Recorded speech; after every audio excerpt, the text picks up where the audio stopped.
Shalom, selamat malam Bapak Ibu Saudara. Puji nama Tuhan, senang sekali malam hari ini kita ada di dalam hadirat Tuhan. Amin. Saya percaya setiap kita datang ke sini karena kita rindu masuk di dalam hadirat Tuhan.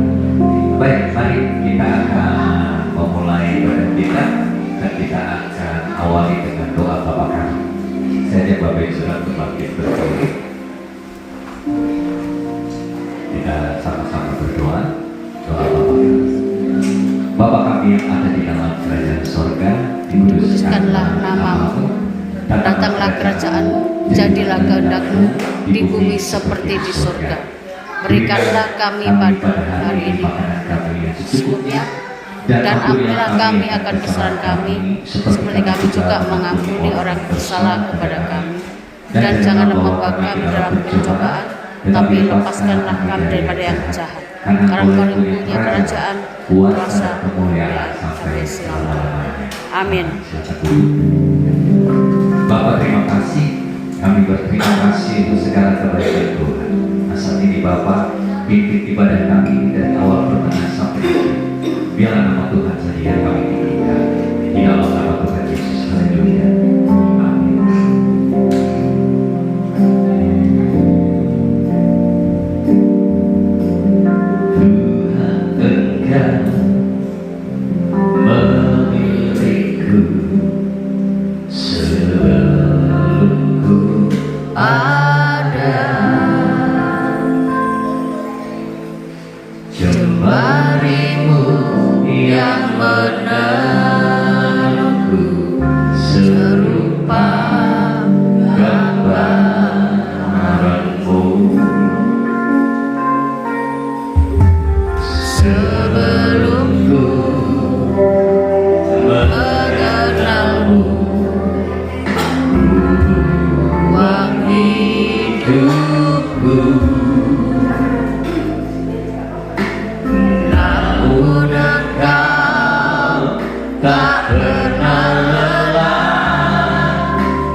Sejak dulu Kau menunggu hidupku di altarmu. Ku sadari selama ini Kau menanti. Ku akui semua dosaku, ku lepas kehendakku. Yesus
Oleh sebab itu kami bersuka cita di dalam nama Yesus. Sama-sama kita katakan amin. Berikan Bapak Ibu Saudara bersuka cita? Amin. Sebelum kita masuk ke dalam kasih salam kanan kiri, bahkan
Terima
Bapa,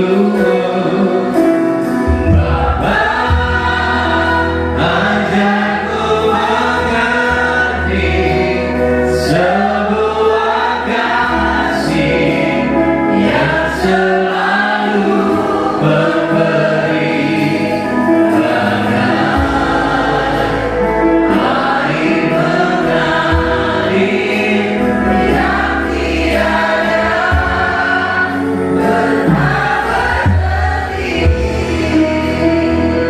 jadi ini sebagai betapa ku mencintai segala yang terjadi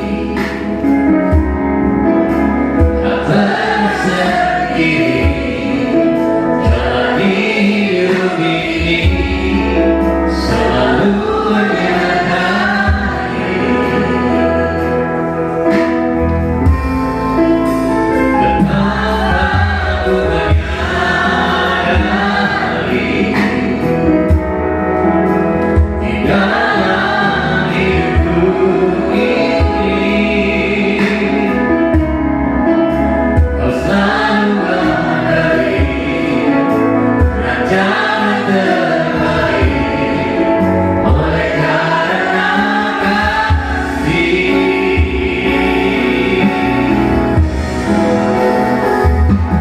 Bapa, sentuh hatiku, ubah hidupku menjadi yang baru.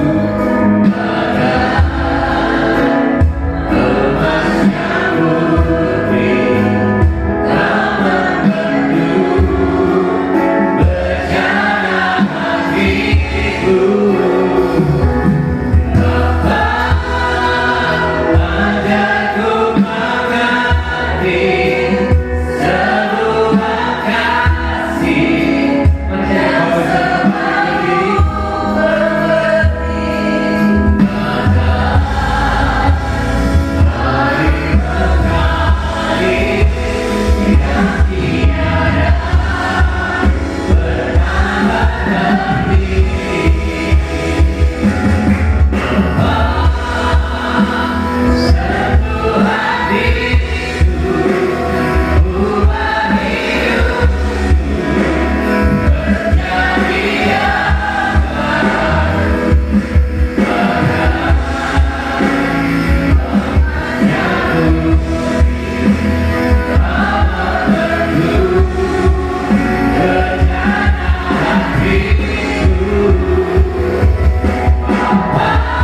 mengerti sebuah kasih yang selalu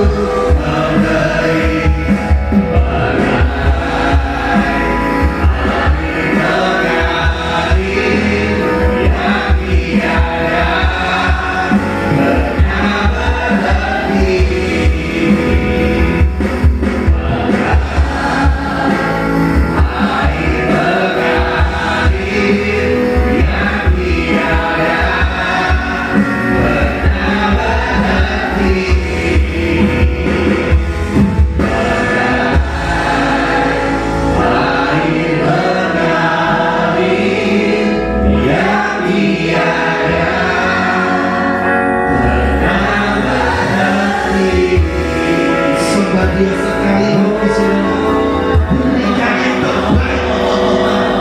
Biarlah lagu ini adalah ucapan syukur kepada Tuhan.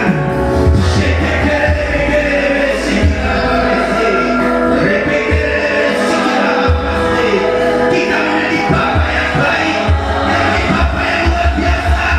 Dia menolong hidup kita. Dia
tinggal di dalam Engkau dan kuasa dalam hidup kami.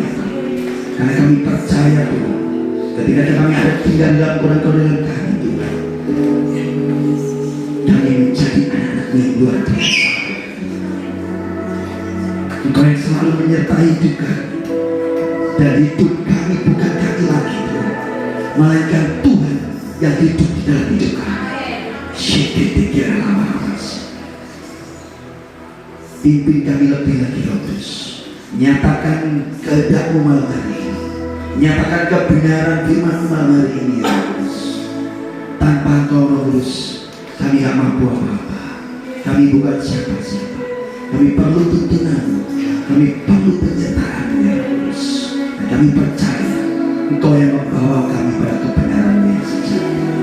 Terima kasih Roh Kudus. Beracara lebih lagi dalam setiap hidup kami ya Kudus, dan kami percaya bersama kami lebih daripada pemenang. Bersama-Mu kami akan melakukan perbuatan-perbuatan yang gagah perkasa. Bersama-Mu Tuhan kami akan menjadi kepala dan bukan ekor. Bersama-Mu Tuhan hidup kami adalah hidup yang diberkati oleh Tuhan. Hidup kami akan terus naik dan tidak turun, karena kami percaya kami adalah ahli waris kerajaan. Kami adalah ahli waris janji-janji firman-Mu ya Tuhan. Terima kasih Tuhan. Nyatakan di malam hari ini di dalam nama Tuhan Yesus yang percaya dan siap mendengarkan kebenaran firman Tuhan. Katakan amin. Siapa saudara? Beri sorak-sorai buat Tuhan kita.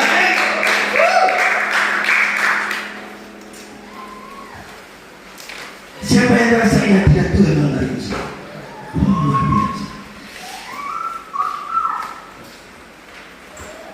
Saya ini tipe orang yang suka untuk benar-benar ketika saya beribadah, ketika saya di rumah saudara, saya ini selalu kepingin untuk merasa ingat dengan Tuhan. Hati saya ini selalu rindu, selalu ingin lapar dengan Tuhan. Perkenalan dulu, sampai lupa perkenalan lagu pendeta. Nama saya Pak Yogi Kurniawan, dan saya masih muda, umur 45. Dan saya asli dari Malang, dan saya melayani Tuhan juga saya bekerja. Dan pelayanan saya di Malang, Tuhan suruh melayani saya itu orang-orang yang hidup di pinggir jalan saya. Jadi kesaksian singkat aja. Di tahun 2003, ketika saya mengalami suatu persoalan hidup, ketika saya masih kuliah, di situ saya benar-benar cari wajah Tuhan. Saya benar-benar protes ke Tuhan. Yang sebelumnya saya mulai kecil sudah Kristen, saudara. Dari keluarga Kristen, saya sudah tahu Tuhan. Saya sudah dengar nama Tuhan Yesus. Tuhan Yesus adalah Tuhan dan Juru Selamat. Saya dengar, saya tahu. Dengar dari khotbah, dari Bapak Pendeta, dari abang-abang Tuhan. Tapi saya gak mengenal Tuhan secara pribadi.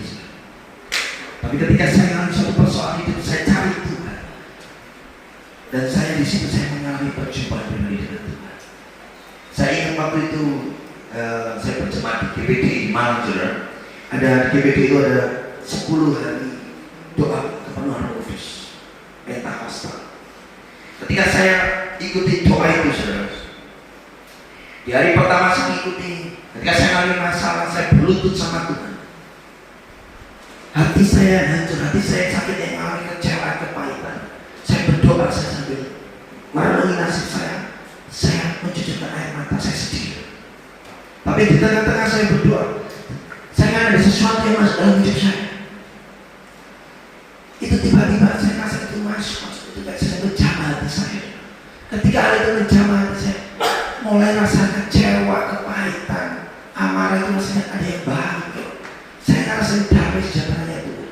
Saya ngerasain namanya sukacitanya Tuhan. Tapi di situ karena saya belum mengenal Tuhan, saya berpikir jangan-jangan kok saya ini bermasalah berdoa, tiba-tiba saya mengalami seperti ini. Ekspresi orang mengalami sukacita ingin ketawa.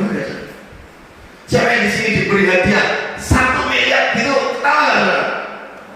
Ketawa, saudara, bersorak-sorai, bersukacita, ya.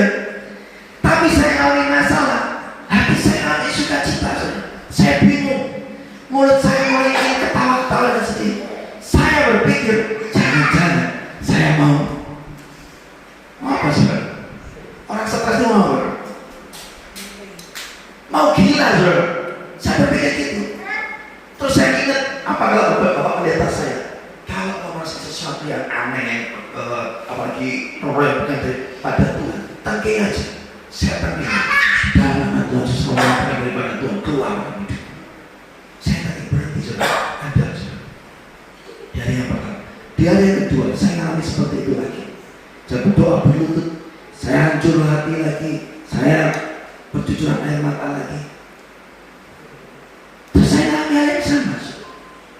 Di hari kedua saya juga berpikir hal yang sama. Jangan-jangan saya ini stres, jangan-jangan mau gila. Akhirnya saya tadi lagi di dalam nama Tuhan Yesus, pergi roh yang bukan dari Tuhan. Berhenti, tidak lagi, sudah berhenti. Kemudian di hari yang ketiga, ketika saya datang berdoa, saya mengalami hal yang sama lagi. Ketika di hari yang ketiga, saya bingung ketika saya mengalami damai cerah, saya mengalami sukacita, saya mau ketawa-ketawa, saya coba bilang Tuhan, kalau memang ini roh di dalammu, aku terima. Ketika saya habis ngomong seperti itu, saya itu seperti orang yang bukan cuma diguyur sama gaya gitu. Itu kan ada bak besar tuh, air itu ditumpahi dalam tubuh saya. Saya ngerasain sekujur tubuh saya keteter. Saya ngerasain gak bisa terkontrol, saudara. Bukan saya gemeter, tapi tetap saya cucurkan air mata. Tapi hati saya mengalami damai sejahtera. Saya mengalami sukacitanya Tuhan. Ketika saya mau benar-benar mau menerima itu, saudara, Tuhan mengubahkan hidup saya. Yang dulunya saya gak suka baca, kopi aja gak suka. Tapi ketika saya mengalami itu, hidup saya mulai berubah 180 derajat. Yang dulunya gak suka baca, saya suka baca. Yang selalu saya rindukan untuk membaca firman-Nya. Setiap pagi saya lapar akan kebenaran firman Tuhan. Saya baca firman Tuhan setiap hari. Setiap hari saya ingin selalu masuk ke kamar saya, ingin berdoa hidup sama Tuhan. Dan banyak sekali pengalaman pribadi saya bersama Tuhan. Saya rasa luar biasanya Tuhan. Jadi kalau dahulu saya cuma tahu tentang Tuhan, cuma dengar tentang Tuhan Yesus. Tapi ketika saya mengalami lawatan Tuhan, saya mengalami hadirat pribadi Tuhan yaitu Roh Kudus, itu saya benar-benar mengenal Dia lebih lagi. Saya benar-benar mengenal hadiratnya, saya benar-benar mengenal karakternya, saya benar-benar mengenal apa yang Tuhan inginkan. Apa yang menjadi kehendak Tuhan dalam hidup saya jadi mengerti. Dan saya bisa mendengar suaranya. Banyak dari teman-teman saya sering mengatakan bahwa Tuhan kita adalah Tuhan yang hidup. Kalau kita punya Tuhan yang hidup, saya yakin dan percaya. Kalau orang itu bisa ngomong, coba beri salam kiri kanan. Halo, Engkau cantik malam hari ini, engkau ganteng malam hari ini. Nah, itu tandanya hidup, saudara. Ya kan? Gak bisa berkomunikasi, bisa ngomong. Kalau kita bisa menyatakan bahwa kita punya Tuhan yang hidup, berarti Tuhan bisa ngomong sama kita. Amin. Kita bisa komunikasi sama Tuhan, saudara. Di situ singkat cerita, saudara. Akhirnya ketika saya benar-benar intimasi sama Tuhan, suatu saat Tuhan ngomong ke dalam hidup saya, layani orang-orang yang tidak diberi jalan. Saya tidak ngerti, saudara, gimana Tuhan melayaninya. Saya tidak pernah melayani hal seperti itu. Paling di gereja cuma dari Singapura. Bagaimana caranya Tuhan? Tuhan bilang, tubuh mereka perlu makanan, jiwa mereka perlu aku. Keselamatan yang ada di dalam Yesus. Waduh, saudara. Saya lakukan. Enggak, saudara. Masih bingung. Oh, masih kuliah. Tahun 2003, 2004, saudara. Saya bingung. Akhirnya saya coba gimana Tuhan. Setiap hari saya seperti orang bingung. Setiap hari saya seperti orang yang dikejar-kejar, yang nggak tenang hidup saya. Dan saya ingat itu sampai 2 bulan saya seperti itu. Akhirnya saya mau memutuskan, ya sudah aku jalan. Ketika saya jalan, saudara, saya kumpulin teman-teman saya berempat. Waktu itu pakai uang saku saya. Kita cuma beli waktu itu zaman nasi goreng duduk ya. Harganya masih 2.500 ya. Saya kumpulin dapat 10 nasi bungkus. Habis dapat 10 nasi bungkus, kita mulai bagi ke jalan-jalan. Dan di situ saya menemuin yang pertama orang gila dulu, yang kedua orang yang kakinya putus, tapi dia Kristen Katolik. Yang ketiga yang namanya Mbok Siti, saudara. Ingat sampai sekarang, rambut pendeknya putih itu, saudara. Dia cuma tidur di pinggir jalan beralaskan karung plastik itu, berselimutkan plastik. Di emperan toko, saudara, di belakangnya itu adalah pintu jalan aja. Dia bangun, saya kasih nasi goreng, terus dia mengatakan, "Lu dari mana?" Saya ini Bu dari mahasiswa. Terus pokoknya bilang, "Oh iya, Kristen ya." Langsung tahu, saya juga kaget. Dan singkat cerita dia bersaksi bahwa kakinya yang dulu nggak bisa dibuat jalan sampai nyeret-nyeret, dia didoain Bapak Pendeta, katanya disembuhkan oleh Tuhan Yesus. Tanganku dulu itu bengkok seperti ini, disembuhkan oleh Tuhan Yesus. Saudara, ketika saya bagi itunya di tempatnya bos, di depannya terang itu, di mana ada toko baju tren yang ramai, seberang itu, saudara. Saya seperti ditempelin sama Tuhan. Lihat kondisi positif yang tidur di pinggir jalan beralaskan plastik itu. Kalau kena angin malam itu dingin di mana, saudara? Di atas jam 10 sudah mulai dingin. Kalau kehujanan itu ketampasan kena hujan, saudara. Tapi dia masih mau bersaksi mujizat Tuhan, kebaikan Tuhan yang dia alami dalam hidupnya. Luar biasa.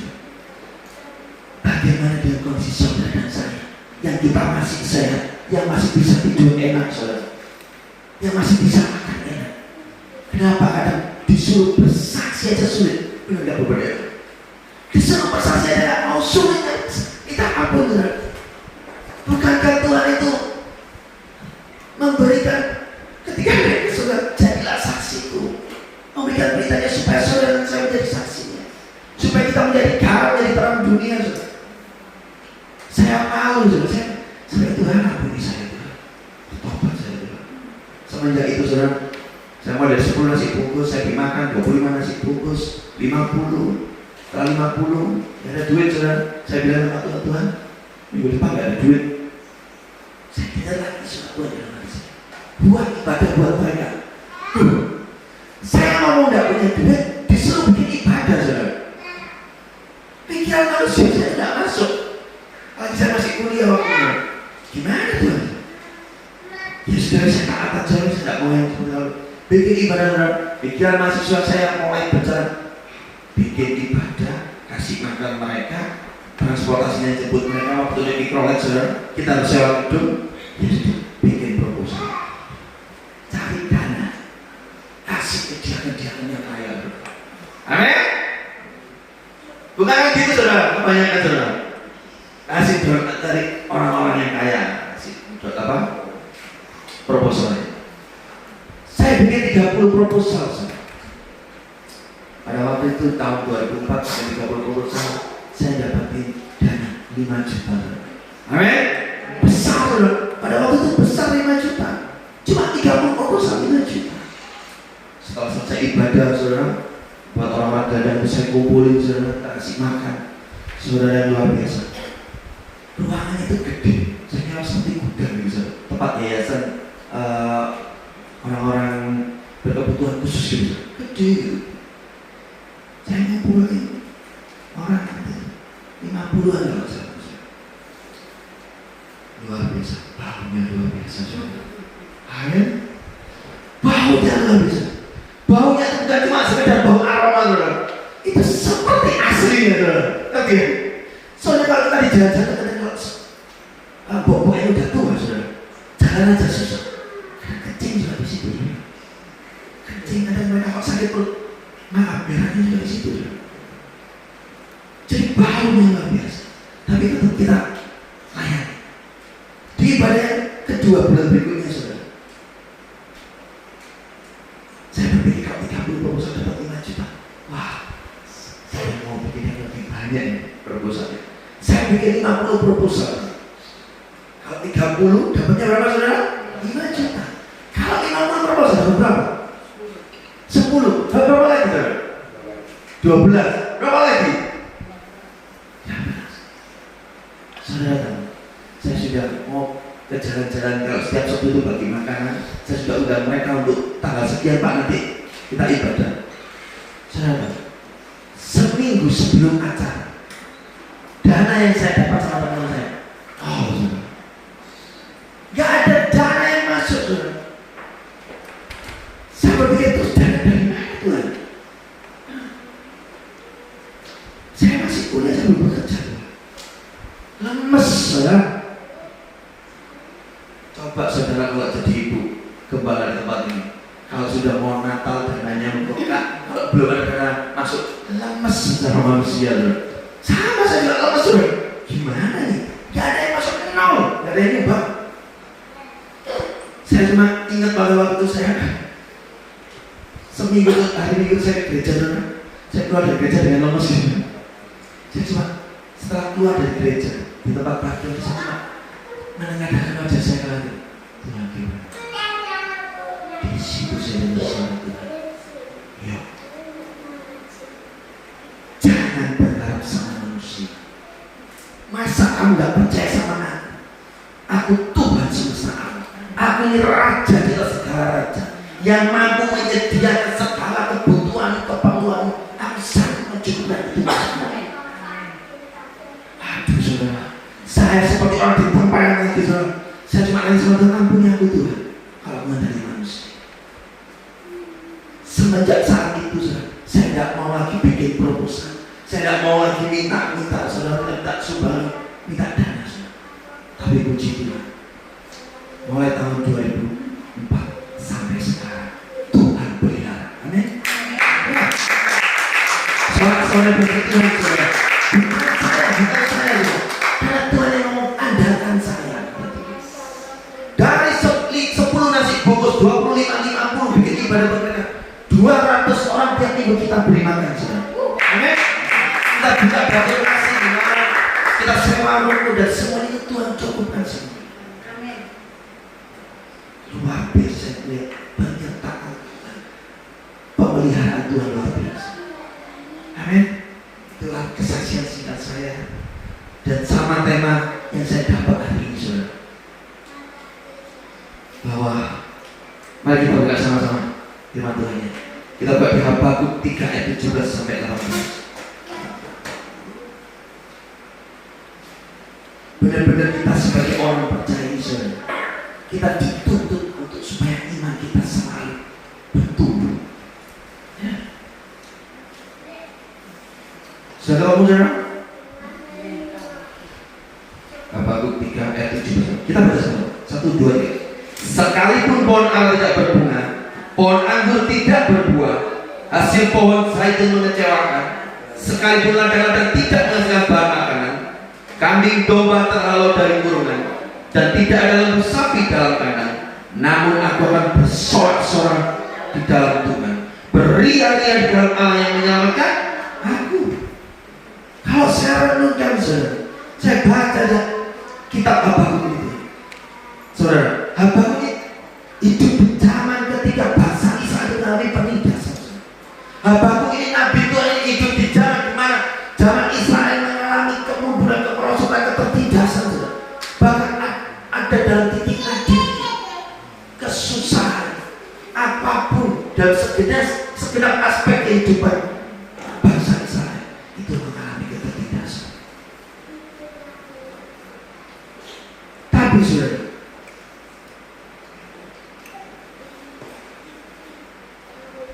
nabi Tuhan Habakuk dia meresponi segala sesuatu yang terjadi pada zamannya itu berbeda.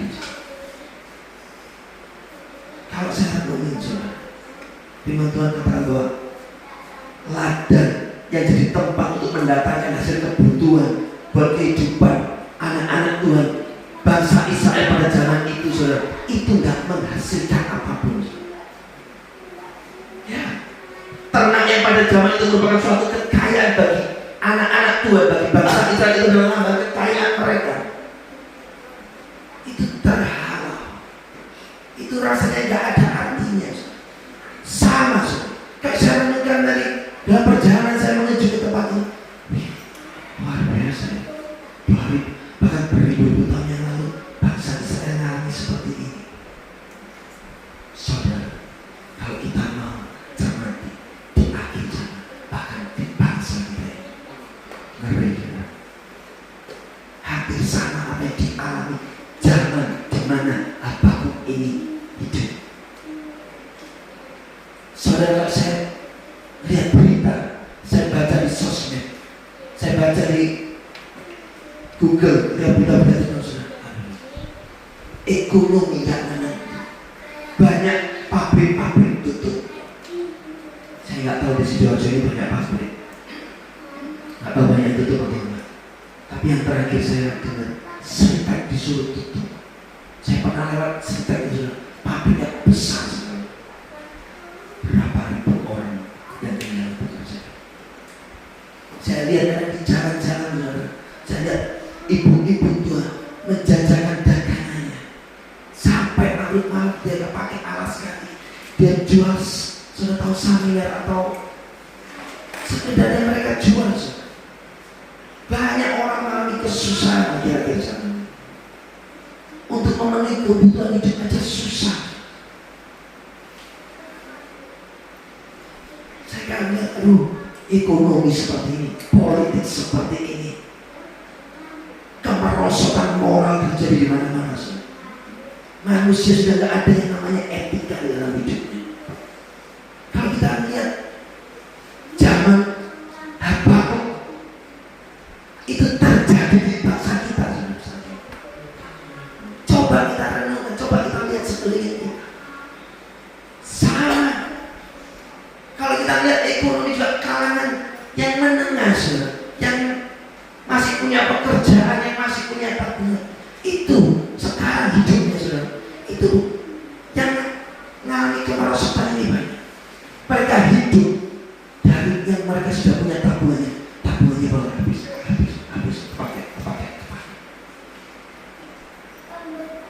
Benar atau benar? Karena segala sesuatu kebutuhan pokok sekarang sudah naik. Pekerjaan sulit, untuk mencari keuntungan pun susah. Tapi luar biasanya, saudara, ketika saya ingin Nabi Habakuk ini, dia meresponi semuanya itu dengan luar biasa. Dia meresponi keadaan zamannya itu dengan suatu lompatan iman yang luar biasa. Dia mau mengalami breakthrough dalam hidupnya. Saya tidak percaya, saudara dan saya tempat ini, ayo kita sama apapun di sekeliling kita, apapun keadaan zaman ini, kita sama-sama tahu bahwa dunia menuju kepada kehancurannya. Tapi saya tidak percaya, kita sebagai anak-anak Tuhan, kita ini melangkah terus ke atas. Kita ini melangkah menuju janji-janji Tuhan yang akan digenapi dalam kehidupan saudara dan saya. Kita ini adalah ahli waris kerajaan surga. Kita harus memiliki iman yang teguh, iman yang kuat, mengalami iman yang terobosan, iman yang baru. Karena apa saudara? Segala sesuatu dalam kehidupan saudara dan saya, mintalah kepada Tuhan untuk selalu diperbarui dari hari ke hari. Amin. Mintailah imanmu untuk diperbarui terus sama Tuhan. Mintailah bahwa Tuhan memiliki pertumbuhan iman dalam hidup. Dalam setiap persoalan yang hadapi Tuhan, dalam setiap masalah yang hadapi, aku mau Tuhan, Engkau terus menaikkan imanku, Engkau terus mempertumbuhkan imanku semakin dewasa, semakin dewasa, semakin dewasa. Karena ketika kita akan menjumpai suatu masalah yang besar, kita melihat bangsa ini seperti ini, kita tidak mengimani apa yang terjadi, apa yang kelihatan. Amin. Tapi iman berbicara, kita melihat apa yang tidak terlihat. Kita mengimani segala sesuatu yang baik, yang semuanya berasal daripada Tuhan, bukan yang berasal dari dunia ini.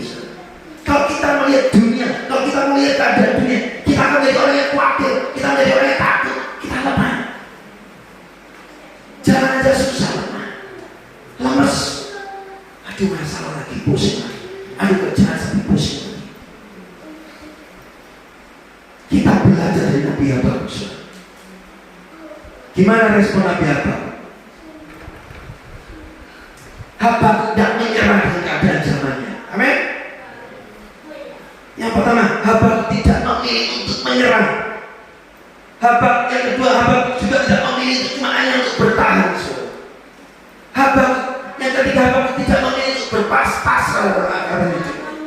Sekalipun dia melihat kehancuran itu terjadi, melihat penindasan itu terjadi, melihat kesulitan, kesusahan itu terjadi, tapi dia tetap mau bersorak-sorai, dia tetap mau beria-ria dalam Tuhan. Dia mau benar-benar memiliki iman yang tidak biasa. Aku harus memiliki obatan. Apapun di depanku yang terjadi di sekelilingku, di depanku, yang kelihatan negatif, yang kelihatan gak baik, dia gak melihat itu. Dia mau melompati itu. Dia lihat ke depan. Imanku benar-benar aku melihat ke depan, di mana janji itu akan digenapi. Bukan aku melihat apa yang ada di depan, apa yang terlihat di depan. Aku gak melihat apa yang negatif, tapi aku melihat janji-janji Tuhan yang indah dalam hidup. Amin. Mulai saat ini, milikilah, renungkanlah firman Tuhan siang dan malam. Siang dan malam berbicara, bukan cuma sehari, 2 hari, sebulan, 2 bulan, setahun, 2 tahun, 10 tahun. Selama masih ada siang dan malam, renungkanlah firman Tuhan. Karena dengan kita merenungkan firman Tuhan, kita memiliki kekuatan yang Kau bisa memiliki terobosan iman yang luar biasa seperti Nabi Habakuk. Ya, melihat jauh ke depan. Saudara, saya lagi saya mendapatkan sesuatu perenungan tentang air.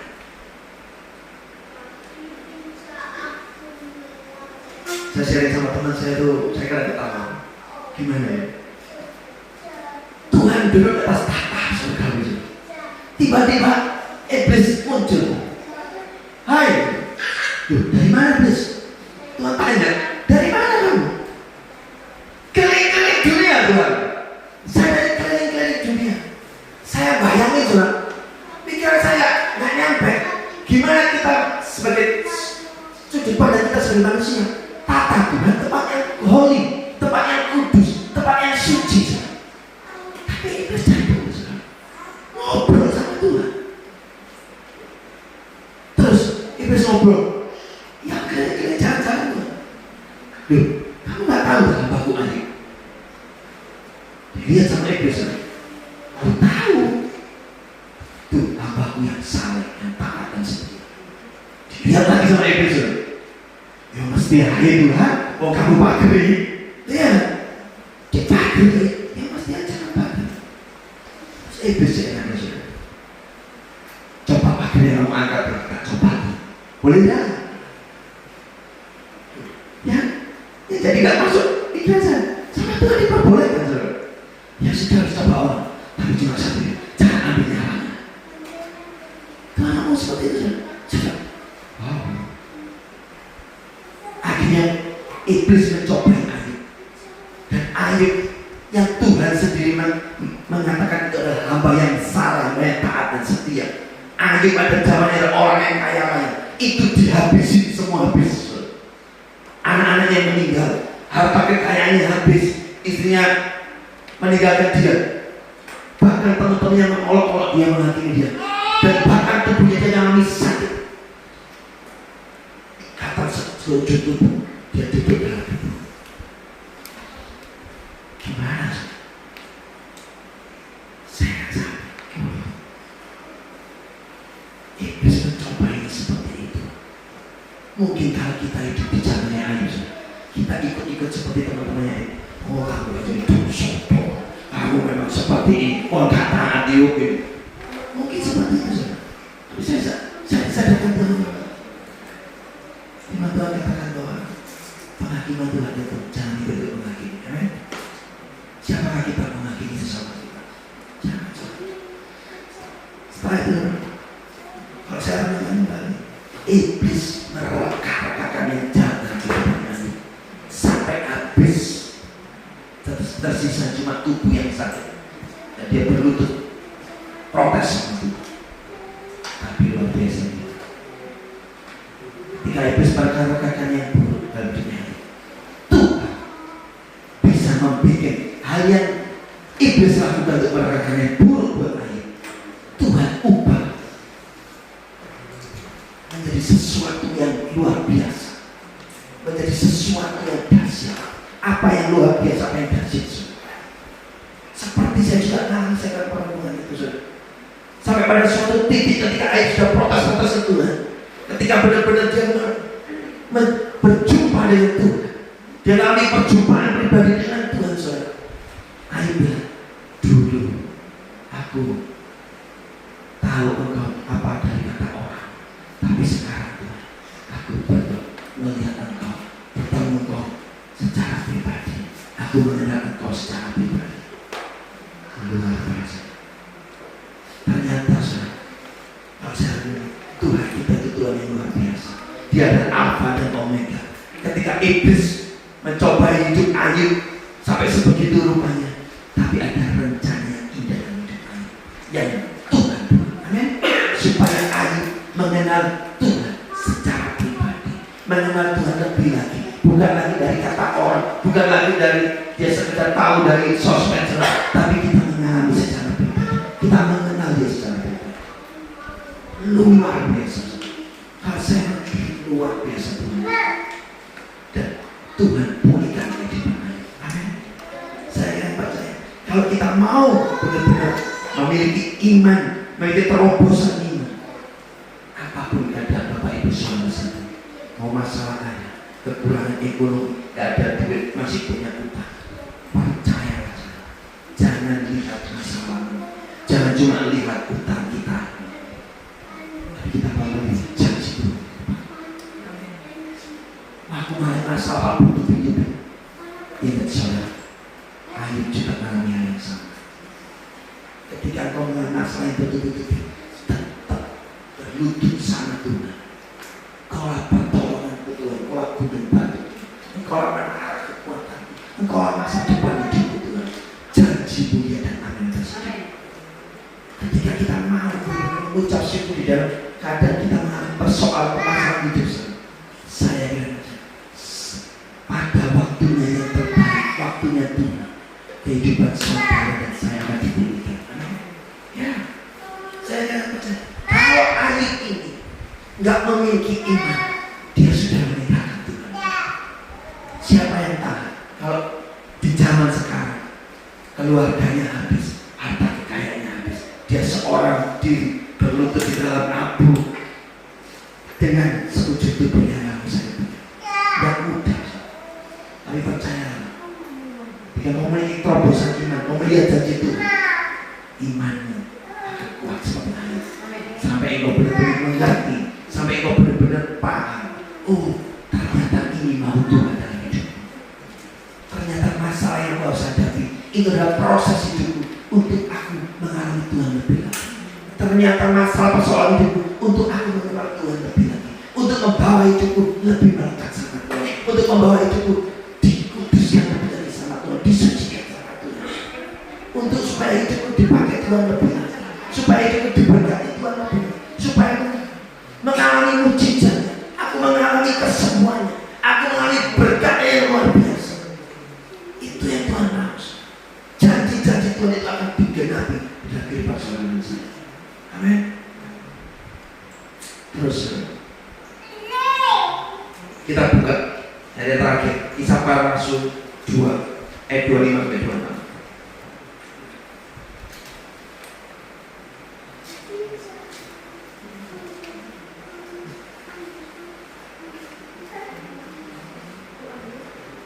Kita tahu ya.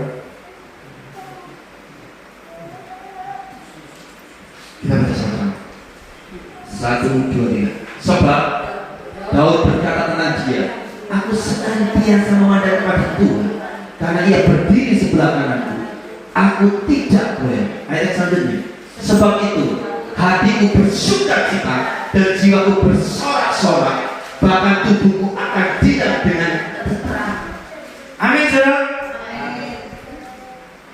Saya mendapat ayat ini tadi benar-benar luar biasa.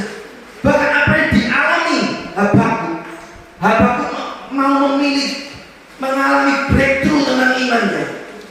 Daud mengalami, saudara. Daud katakan apa, saudara? Sebab Daud berkata tentang Tuhan, aku senantiasa memandang kepada Tuhan, karena ia berdiri sebelah kananku, aku tidak goyah.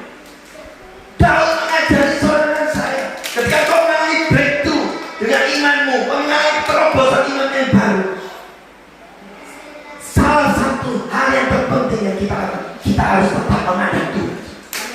Kita harus fokus sama Tuhan. Kita harus fokus akan firman, kita harus fokus akan hadirat Tuhan. Ini yang Tuhan mau. Bukan masalah boleh ada persoalan boleh, tapi jangan fokus akan itu. Tetap bawa hidupmu, tetap memandang Tuhan. Amin. Karena ia berdiri di sebelah kananku, aku tidak goyah.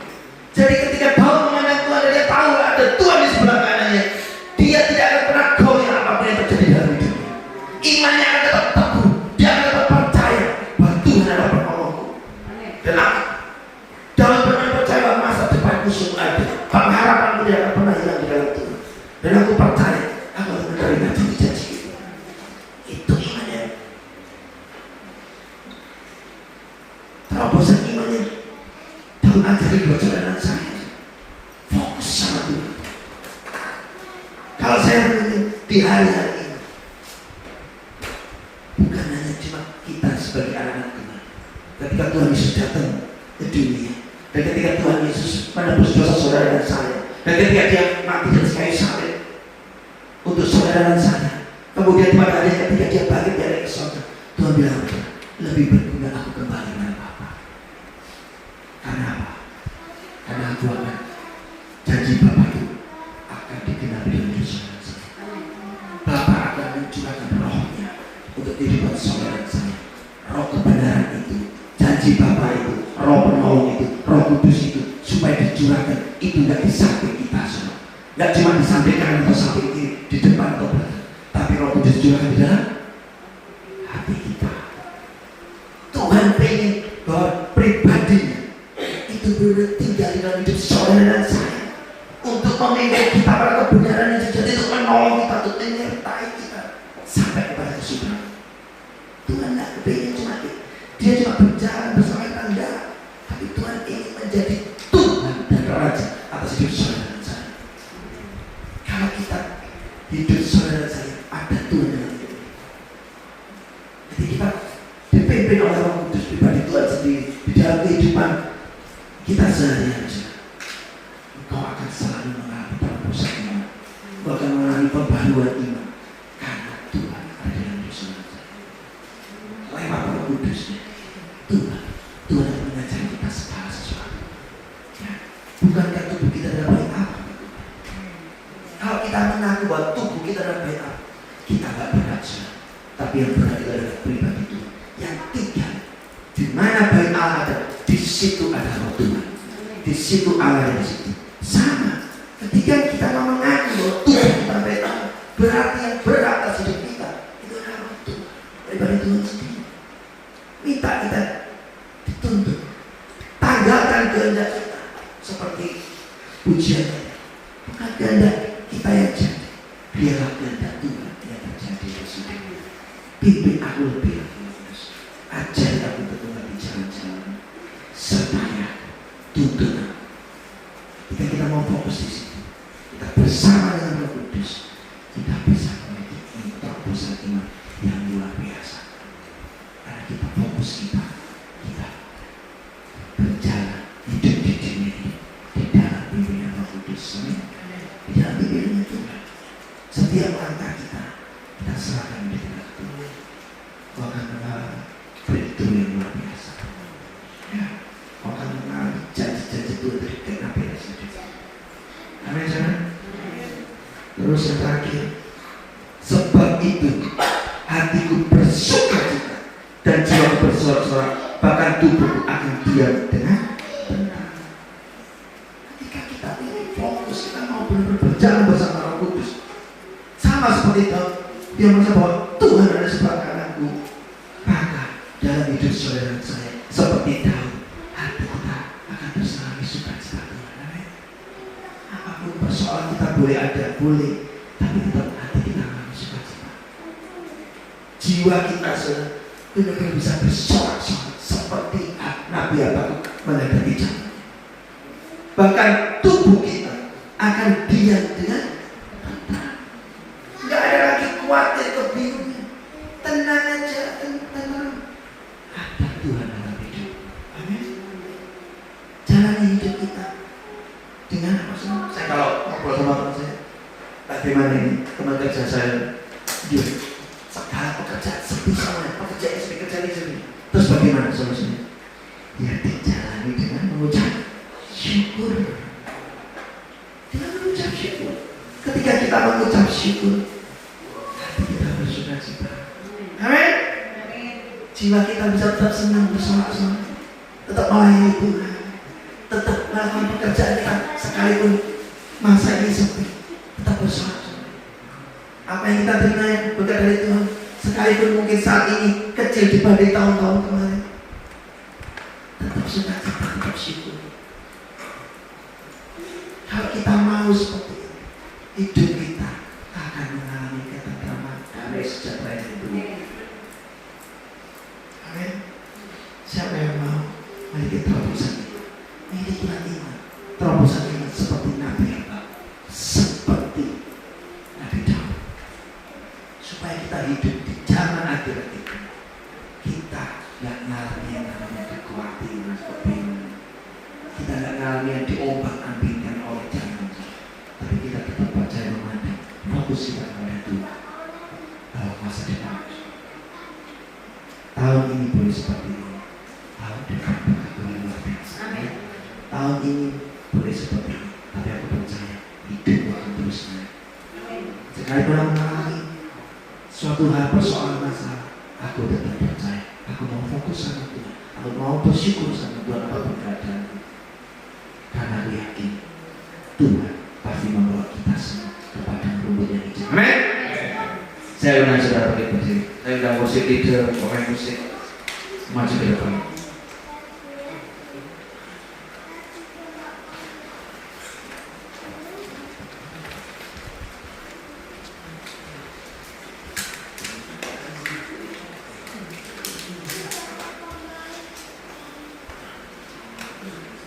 Maaf saudara, kadang saya lupa waktunya lewat-lewat. Mari kita mengucap syukur sama Tuhan. Tutup mata sama-sama, ya buka